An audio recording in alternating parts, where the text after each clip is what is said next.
So you have had an accident, and it was in the last 6 months? Yeah, I slipped on the stairs by the side of the library. They were covered in all this green algae stuff, and I dropped like a sack of shit. Now, Brian, that's my husband, he says I'm a right clumsy bitch, but it wasn't my fault, right? Because my ankles are still dead weak from when he backed the car over from me. And you said you hurt your knee? Yeah, it's still really puffy, and it does this. Oh, well, that's grim. So, you wouldn't be able to run or note like that? No, to be honest, I can only just walk. Well, in that case...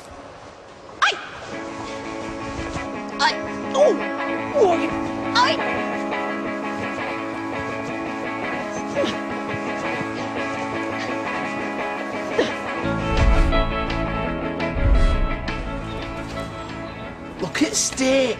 That's loads more than I expected. You think that's good? Look at this pretty lot. No, amazing, isn't it? Oi! What the bloody hell are you playing at? Hey, tar for these, mate. You're a star. Go on, bugger off! You know what? Me and you should get an allotment. Oh, no, couldn't be asked. Anyhow, kids would only smash it up, wouldn't they? Oi!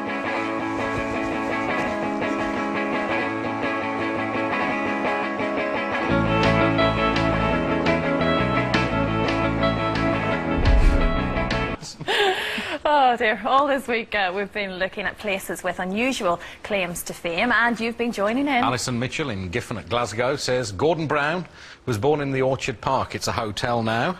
It was a nursing home at the time. She was very quick to add, though, we do not take responsibilities for his policies. I don't think she's a fan. Kevin Tyler in Southend says the place has not only the longest pleasure pier in the world, it's also where Dom Littlewood's from. That's the town, not the pier, As we far as we think. know. Yeah. Looking for today's claim to fame, Angelica Bells followed her taste buds. I'm in Yorkshire on the scent of a sticky sweet. Now, it starts life off as a plant and makes this place a capital for confectionery. This town produces something 50 times sweeter than sugar. In fact, they even name their pubs after it. Welcome to Pontefract, home of the famous licorice cakes. Pontefract's association with licorice goes back centuries. So, how did licorice make its way to Pontefract? Well, the answer could lie here. Richard, we are here at Pontefract Castle, but I want to know about the connection between the castle and licorice. I just don't get it. Well, it is rather strange because the plant originally comes from Iran and Iraq, and it's not a native of Yorkshire at all. Crusaders going from this castle, going to North Africa, they may have brought it back, as it were, or monks going across the whole of Europe from Iran and Iraq to the monastery here at Pontefract next to the castle. So there's two theories. Could either be the monks or the knights. Yes, but it was always a medicine at that point. We've got to remember that long before it was a sweet, it was a medicine. So, licorice was originally prized for its medicinal properties. It's only in the last 200 years that it's been used as a sweet. However, once it arrived in Pontefract, it became a thriving local business. Now, Tom, I understand all this wonderful land around your beautiful house used to be licorice fields. How was it grown? We cannot plant seeds in our country because we're too far north. In the deserts of the world, they do plant seeds, so we take what we call buds, which are little cuttings, and rotate them. And how long did it take to grow? Between 4 to 7 years for the 7 roots years? to be viable. Tom, I understand you had a visit from a famous poet. Sir John Betjeman, the poet laureate, came and visited that field, and he wrote the poem, The Licorice Fields of Pontefract.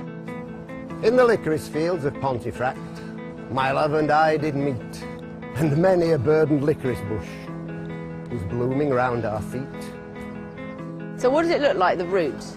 Well, Angelica, I've got somewhere that I dug up just before you came. I had one ready, in other words, but that is the actual root, and that would be oozy with black juice, and it would be pressed into big baths, then it solidifies, and when it solidifies, it turns into this, and that is a block of pure licorice, and that is 50 times sweeter than sugar. Go on, have a lick and a sniff. Isn't that gorgeous? In its heyday during the early 1900s, Pontefract had acres of fields growing licorice. Over a dozen factories churned out more than 350 tonnes of the stuff each week. Sadly, those days are long gone. In fact, there are just 2 licorice factories left. Let's hope they do 3 samples. Peter, how much licorice do you produce here then? On this site we choose about 1,400 tonnes of licorice. Okay. These cattle wheels, if you actually stretch them out length by length, we'd make about 14,000 miles.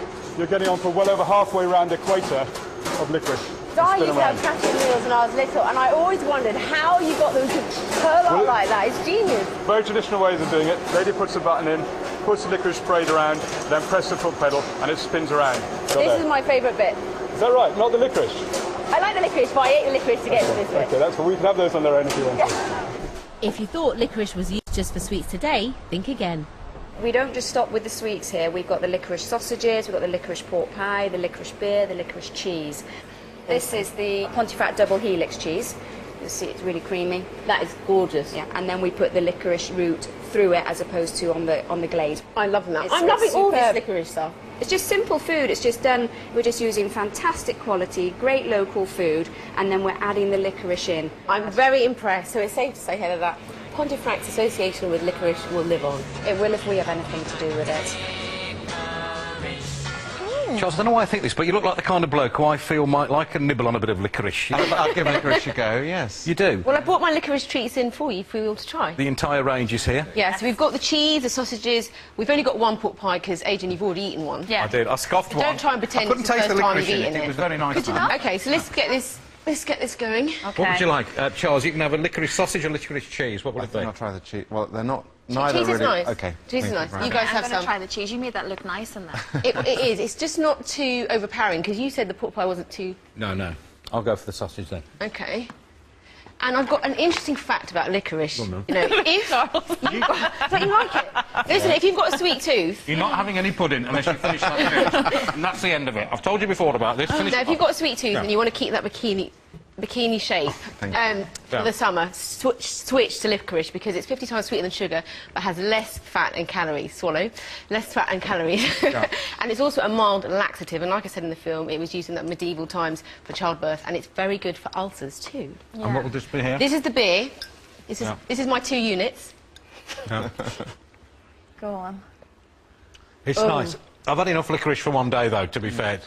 But I'm going to give you one of the Pontefract cakes. Yes, I love these. I have to say I'm a massive fan of these. Thank you very much. More your thing? Yeah, Very the problem tasty. with licorice, it's got a sort of aftertaste that hits you, hasn't it? Yeah. At first that's all right, and then it was not very nice. No, it's an acquired taste. Charles is not overly fussed, I don't think. You won't be welcome in the Copley Farm shop, I know that much. Thanks for that. Licorice in films. Yeah, licorice in It's a films, link to our yeah. next item, which is about films. Licorice in films. Charlie Chaplin. Here we go. This has been the park's biggest rescue ever, so it's an emotional and exciting time. I think that's everybody now unloaded and we're just double checking everybody, getting them all watered and fed. Yeah, I think we're good. Everybody's here, all 88. Fantastic. Transporting the capuchins was a mammoth task, and 30-year-old Gorilla needed extra attention throughout the journey because he had surgery for an abscess in his tooth before leaving Chile. The abscess that he had in his tooth that was coming up on his face has actually, over the flight time, erupted out. So it's actually relieved a lot of pressure and let a lot of the pus that was trapped up in his sinus, it's let it out. So actually he's healing up really well. He's feeling a lot more comfortable and, as you can see, a lot more perky.